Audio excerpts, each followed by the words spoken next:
New this morning, many of you will notice them today. Some graphic, disturbing billboards that are headed to the metro area starting today. They're coming from some people who want Albuquerque to pass a late-term abortion ban that's going on in the election on November 19th. A group called Created Equal is launching a billboard campaign using what it calls abortion victim photography. Now the sides and backs of box trucks will show late-term aborted babies. And the trucks will be making the rounds to early voting centers up to Election Day. Now what you're seeing here are prenatal shots on Created Equal's website. The other pictures, like the ones you'll see on the box trucks, are far too graphic to show you right now.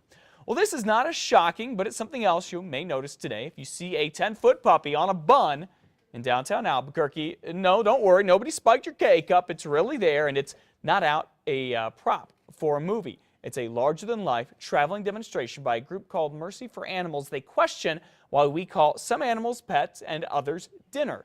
This is going on from 11 to 1 today at Civic Plaza. Developing news this morning at 6:02. A federal grand jury must decide if double murderer John McCluskey should be executed. A decision expected to take quite some time. It's the same jury that decided just yesterday that McCluskey is eligible for the death penalty. Last month, the same jurors convicted McCluskey of killing Gary and Linda Haas in 2010, shortly after he escaped from a prison in Arizona. Yesterday, the judge ruled McCluskey is eligible for the death penalty because the murders were intentional. News 13's Samantha McDonald is going to have more on this coming up in a live report in about a half hour. All right, coming up on 6:03, a teacher here in New Mexico now facing the end of a promising career for posting a remark about a student on social media. This high school teacher says she was merely venting her frustrations when she posted on her Facebook page that she could kill the kid.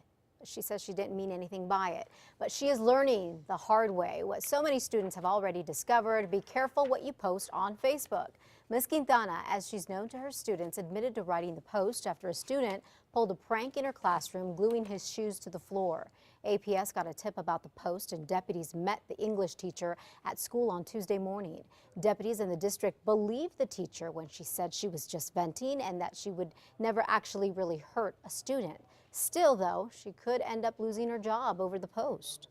It certainly is being taken seriously by the district. So again, while there are no criminal charges pending, there is a due process for this employee which will now proceed. Quintana will stay on paid suspension until the teacher learns her fate, which could be decided by the end of this week. Authorities were also called out to Laguna Acoma High School yesterday after another threat posted on Facebook. This one was about a shooting. According to the district, it turned out to be a scare cooked up by two students who were trying to pinpoint it on another kid and get him in trouble. The district says the instigators will be punished. That scare, by the way, brought out extra security on campus all day yesterday and also at last night's volleyball game.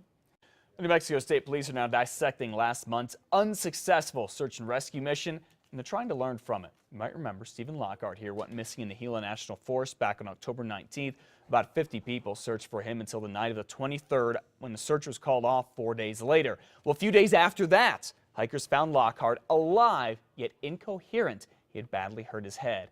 Unfortunately, he died before rescuers could get to him. Now, state police are going back to the drawing board to see if there's a way to improve missions like this search and rescue one for the future. Part of the South Valley will see some road construction in the future. If you want to hear why or what this is all about, head on over to the South Valley Multipurpose Senior Center at 2008 Larazolo Road Southwest. There will be a meeting at 5:30. The construction will be on Sunset Gardens Road Southwest between Sunset Road and Atrisco Drive. Construction is expected to start in May of 2014. All right, a trip to Ski Santa Fe could soon be safer and more convenient. That is the goal, with a plan from Santa Fe City Council, possibly to have a public bus route go from town all the way up to the ski lifts. The council approved this plan last week, and this Friday, the Regional Transit District will go ahead and talk about it. Councilwoman Patty Bushy says if the route gets the green light, a shuttle will go from Santa Fe in town to the ski lifts all year round, helping skiers, bikers, and businesses use the area more often and be safe at the same time. There'll be a lot more opportunity to have inspections and really follow up with the safety precautions that are necessary to run such an operation. The new bus route won't be ready for this season if it is approved, but possibly for next year. Listen to this. It is estimated this year that Hispanic-owned small businesses across the U.S. will generate nearly $500 billion in revenue. New Mexico's Hispanic small business community will be part of a forum. They will be talking about this today and the impact that it has on the state. There is a forum, as I mentioned, it's being held at Hotel Albuquerque. Governor Susana Martinez will be joined by the president of the U.S. Hispanic Chamber of Commerce. It's part of a business leadership training conference.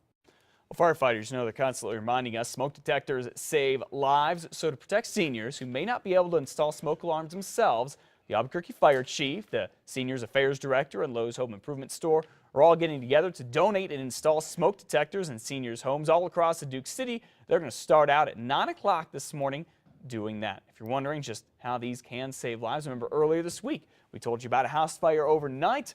A woman heard a smoke detector go off. There was a fire in the attic. She was able to call 911, get out okay, and the fire got out before it spread to the rest of her home. Yeah, I'm telling you, don't wait until it's too late. Get those batteries changed.